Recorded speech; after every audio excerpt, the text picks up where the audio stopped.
muda quando um objeto novo surge para a gente operar. O que a nossa relação com objetos tem a ver com a nossa cultura? O que isso pode nos transformar? Sem me aprofundar muito já de cara nesse vídeo, eu deixo aqui um livro que a gente já passou ano passado dele em algumas conversas, que é Os Funcionários, de Olga Ram, essa escritora norueguesa. Muita coisa para ser debatida aqui, mas hoje eu estou em outro livro. Os Funcionários é uma história de ficção que vai muito nessa vertente do papo do livro que a gente vai ter hoje, que vocês viram aí nas imagens, que é o I, da pesquisadora, professora de psicologia lá nos Estados Unidos, a Jen M. Twenge. Geração X, geração Z, milênios, o que é isso? Você tá por dentro do que é essa coisa toda que a gente está no meio do furacão? E por que será que esse desejo de sair de casa logo para ter a liberdade, ou até um desejo para tirar carta de motorista, já não é tanto o desejo das gerações mais atuais? Bem, ali pelo surgimento da internet, alguns pesquisadores de algumas ciências sociais começaram a pensar essa questão das gerações, como que grupos em faixas etárias que nasceram em faixas etárias semelhantes de anos, acabam tendo visões e comportamentos de formas semelhantes. E claro que você vai concordar que a gente sempre teve, acho que na nossa relação, você que está aqui assistindo esse vídeo, a gente sempre teve lá de trás uma percepção desde jovem de que talvez exista um abismo ou uma dificuldade de compreensão de mundo para se comunicar entre nós e a geração dos nossos pais ou a geração dos nossos avós. Muito raro situações em que filhos e pais concordavam e percebiam as coisas da mesma forma. Apesar disso acontecer, a gente sabe que existia uma diferença, no modo bem geral, uma diferença de visão de mundo aí, tá? Mas vamos colocar nosso pé no chão, porque aqui no canal Comparando Livros a gente conversa, né? O capitalismo, ele prepara muita coisa pra gente. Então a gente até já conversou aqui, né? Conceito de juventude, conceito de infância, foram conceitos que combinaram muito com essa nossa visão aqui mais para a modernidade, com essa ascensão do capitalismo, né? E isso tudo depois da Segunda Guerra ficou ainda mais forte. Então a infância, quem já leu livros do Charles Dickens, por exemplo, pode perceber como que ali nesse recorte aí da Inglaterra e da Europa, de certa forma, acho que a gente pode um pouco generalizar ali para o continente europeu, não existia então uma preocupação de proteger crianças. As crianças de Charles Dickens são a prova disso, para quem já conhece o escritor. Aí quando chega depois da Segunda Guerra Mundial, chega a juventude, o conceito de juventude. Ó, tem uma diferença aí entre o adulto e uma geração que vai confrontar esse adulto de forma mais ríspida, digamos assim, e aí que se cria um produto no final das contas. Você cria pessoas que vão ter outros interesses e vão consumir um nicho muito pesado, e aí o marketing dessa década de 60 fica muito feliz, porque eis o conceito da juventude. Então a gente tinha infância, assim, 3 áreas, assim, né? Infância, essa juventude, e daí em diante a vida adulta. A juventude é aquela o quê? É aquela que pode errar, pode fazer um monte de besteira, é aquela que tá pelos impulsos do desejo, tá? Mas mesmo eu falando dessa coisa da juventude depois da Segunda Guerra,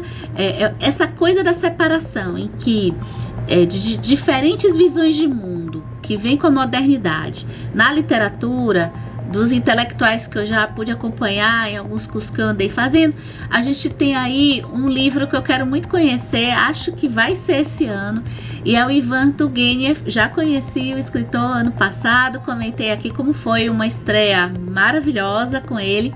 O escritor russo Ivan Turgenev escreve um livro que é um dos primeiros a colocar esse confronto de gerações e novas pessoas que vão pensar de uma forma diferente em relação aos seus pais, tá?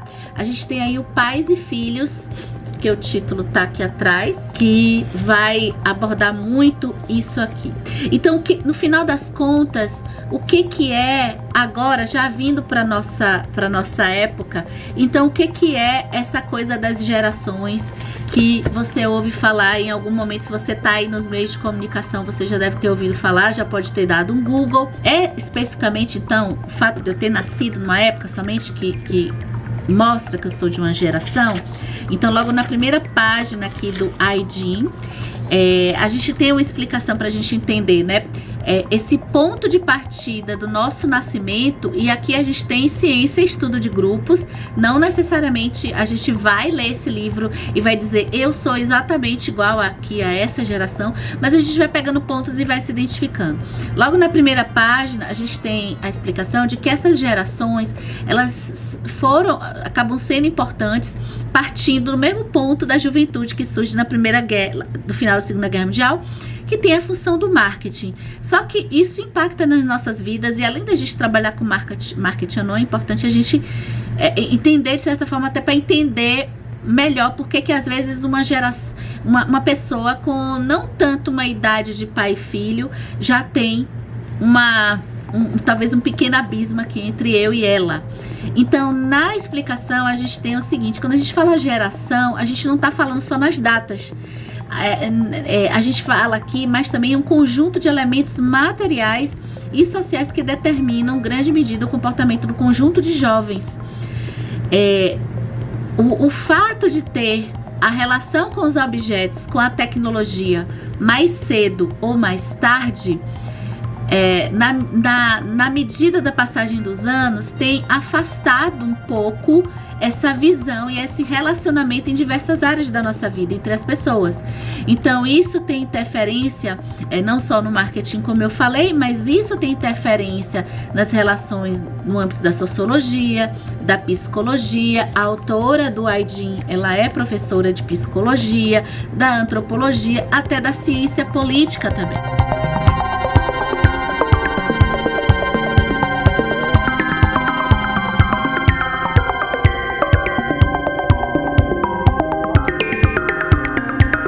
Bem, lá no Google você vai achar rapidinho, mas deixa eu dar assim um panorama mais ou menos do que eu tô... Eu há um tempo atrás, há uns anos atrás, eu dei o Google, eu fiquei sabendo da parte básica, mas agora eu tô entendendo um pouquinho melhor nesse livro aqui.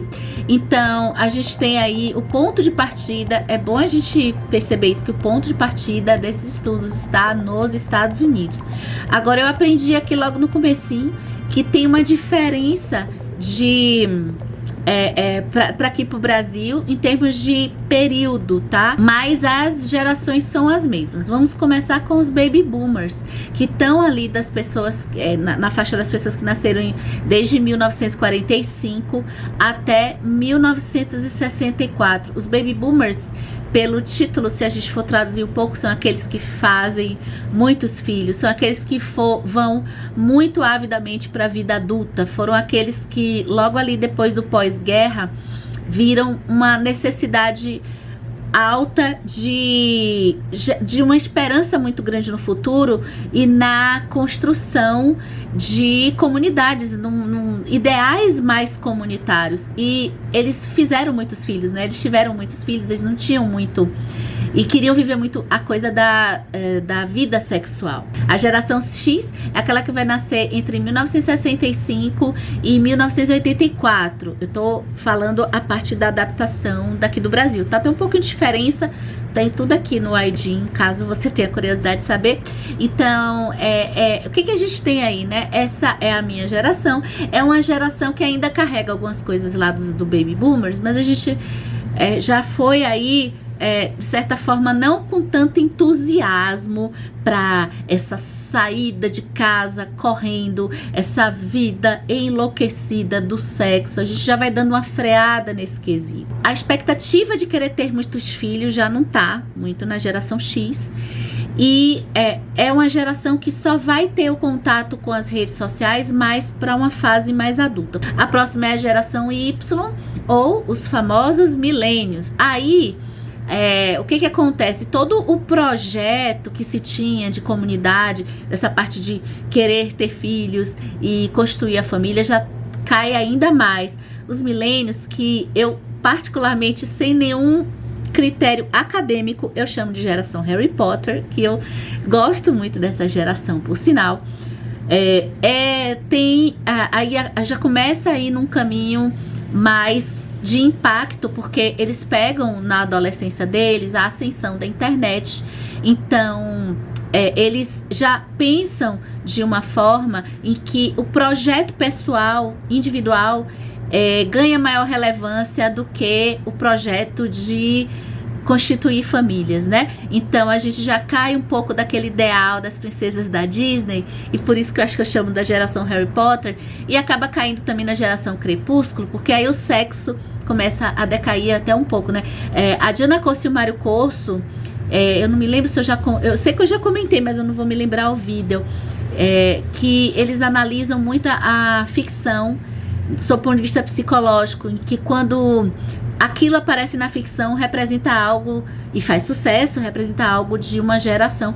O Crepúsculo é muito isso, né? Não é à toa que depois a E.L. James, ela faz o Crepúsculo, só que com sexo. O Crepúsculo, ele não quer subverter nada, né? E aí a gente chega no foco desse livro, que é o I-Gene, ou a geração Z, que já vai pegar as pessoas que nascem. Eu falei quando os milênios nascem?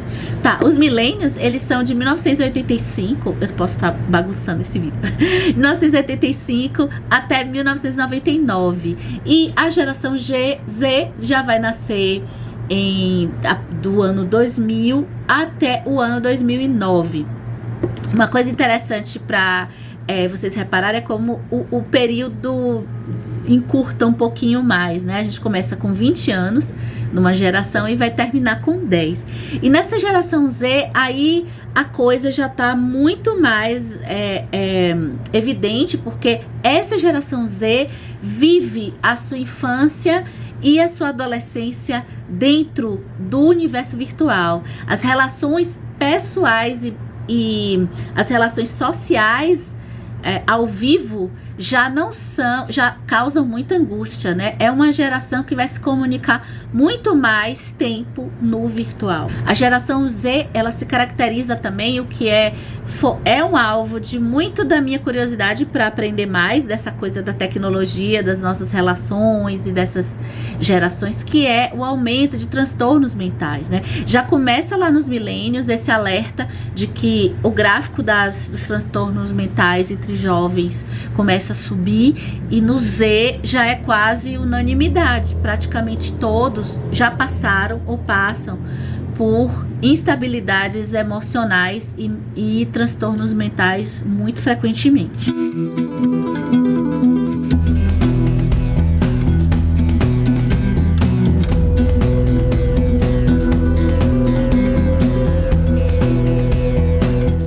E nesse andar de gerações, até chegar na geração Z, e se fala aqui também que depois de 2010 já é a geração Alfa, que por enquanto aqui no livro não se falou nada. Eu já ouvi falar, mas acho que ainda não tem tantos estudos assim.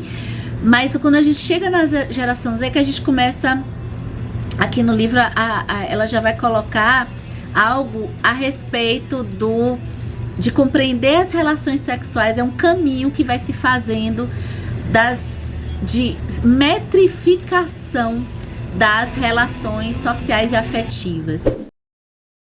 A metrificação vem porque é outro tipo de angústia. A coisa vai ascendendo para a angústia se modificar de um jeito que tudo fica metrificado e muito pelos aplicativos, né? A internet já traz a coisa do site do relacionamento. O aplicativo, acho que ele consolida essa metrificação, e as redes sociais ainda mais, pensando não só em relações afetivas, amorosas, mas também em relações sociais puramente de internet, em que eu agora posso quantificar o quanto que gostaram de mim pelo like, né? Eu posso quantificar pelo match, se deu certo, e olhar meio que uma tabelinha ali no aplicativo, se essa pessoa combinou a meia com a calça. Então, se ela não combinou a meia com a calça, para mim pode ser um indício totalmente metrificado de que essa pessoa não vai ser a pessoa ideal pra mim. Quando eu posto aquela foto que tem mais like, pronto, eu sei que aquela foto é a minha melhor foto, porque ela teve mais like, ela teve mais reação. Então já tá instante, né? Não preciso ter um jogo mais subjetivo para analisar o que favorece, o que agrada o outro ou não. É algoritmo, like ou dislike. Se teve mais like, pronto. Eu vou repetir o mesmo tipo de foto o tempo inteiro. A Trend aqui no Aidin, ela vai falar de algumas características principais dessa transição aqui para a chegada do Aidin, que é a geração Z. A primeira é sem pressa, muita paciência, é sem pressa para crescer. Enquanto os boomers lá atrás eram loucos, e eu peguei um pouco disso, né, lá na X, que loucos para parecer já adulto, loucos para crescer, para assumir responsabilidades de dia a dia, pagar contas e tal. Isso tudo é fundamentado. Ela pesquisa, faz muitas pesquisas de entrevistas, tá? Ela vai dizer que o Aidin, né, os milênios em direção ao Aidin, a pressa vai diminuir e vai ficar tudo tranquilo.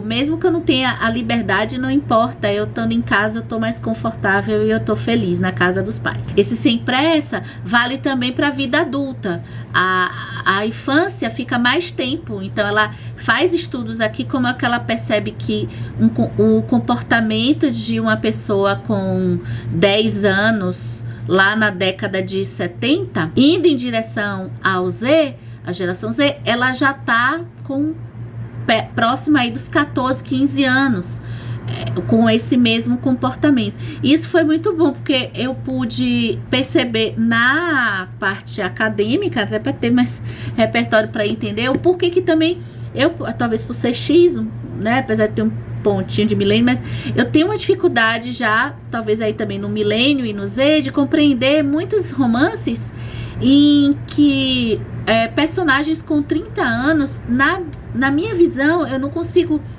baixar, né, ter a suspensão da descrença para achar que eles são realmente retratados com 30 anos, porque a impressão que eu tenho é que eu tô lendo uma pessoa de 20 anos, de 18 anos. E aí vem a próxima característica, que é o não mais ao vivo. A dificuldade e a angústia de relações ao vivo. Então, a maioria das relações são pelo meio virtual. Ela fala da insegurança, então, o aumento de transtornos mentais, trazendo inseguranças para essas gerações, e também aumento da angústia. Ela considera essa geração mais isolada, e ela considera também essa geração com maior instabilidade financeira. Ela diz também que essa geração tem uma posição um pouco indefinida. Demora para definir posicionamento em relação a gênero, sexo, relacionamentos. É uma geração mais inclusiva, porque aceita muito melhor as diferenças. Então, é uma geração que tende a favorecer uma igualdade de comportamento e de diálogo. E ela fala que é uma geração que, de certa forma, tem uma independência política. Esse item ainda não cheguei no livro. Quero entender melhor, porque hoje, de certa forma, a maioria, a gente está nessa ruptura sem muito diálogo político, né? Mas mais pra frente eu entendo.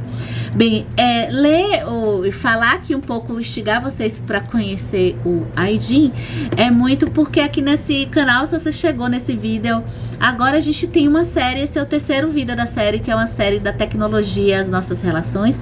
Então, de vez em quando eu vou trazer conteúdos aqui para vocês. A gente já tem uma lista, que por sinal não tem o Aidin, mas tem outros livros lá.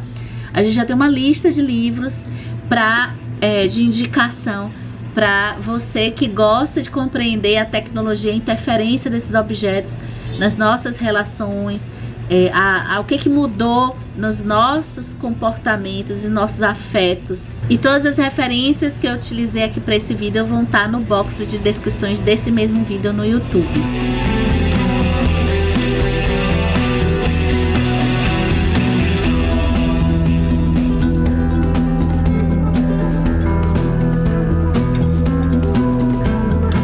Gente, caso vocês tenham interesse também, eu vou deixar alguns vídeos de um antropólogo que eu tô aprendendo muito com ele, que é o Michel Alcoforado. Não sei se vocês conhecem, todo ano eu acabo me apaixonando por algum intelectual público.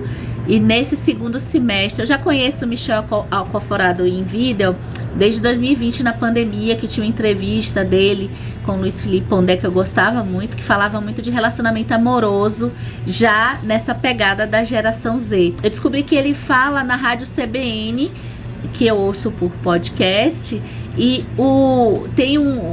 quando eu retornei assistir o Michel Alcoforado, acho que vocês vão gostar muito, é como que ele também amplia a visão para outros países. Ele estava fazendo pesquisa na Índia para estudar o comportamento dos jovens, onde você tem uma tradição muito grande, né? Estudar o comportamento dos jovens indianos. Foi um período que ele ia falando lá na Rádio CBN, eu gostei bastante. E ele foi para estudar a Índia com uma colega mulher. Então ele vai relatando a diferença de uma mulher pesquisadora e do homem pesquisador ali na Índia também, o que é bem interessante. Um pouco do que eu falei foi muito do que o Alcoforado fala, né? Que a angústia de hoje é essa angústia de estar presente. Acho que todo jovem sempre quis fazer parte de algo. Só que hoje o algo são as redes. E as redes, a metrificação acaba sendo os algoritmos. O julgamento do outro fica cada vez mais evidente. Na nossa época, talvez, aí quem seja da Baby Boomer, X e tal, o universo, eu me lembro, o meu universo era escola. Eu tinha ali, sei lá, um pouquinho de pessoas da escola. Eu sempre tive boas relações, tive meu grupinho. Agora, hoje o universo, talvez, você não é só o universo material, você tem o mundo.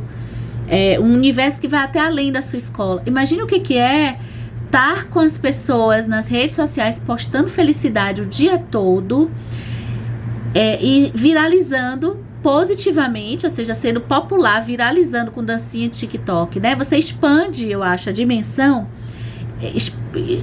toda pautada no algoritmo, né? O que antes era até mais subjetivo, e expande para um universo ainda maior, para se agradar. O Michel Alcoforado fala também de um livro que já apareceu aqui no canal, que está lá na lista dos livros para a gente entender a tecnologia. Então a Shoshana Zuboff vai comentar que cada vez que entra essa metrificação e o virtual nas nossas vidas, a gente tem uma dependência dos nossos desejos cada vez mais fora de nós mesmos. Então, assim, talvez antes das redes digitais já tinha uma projeção no artista de Hollywood, um pouco mais aí na nossa geração.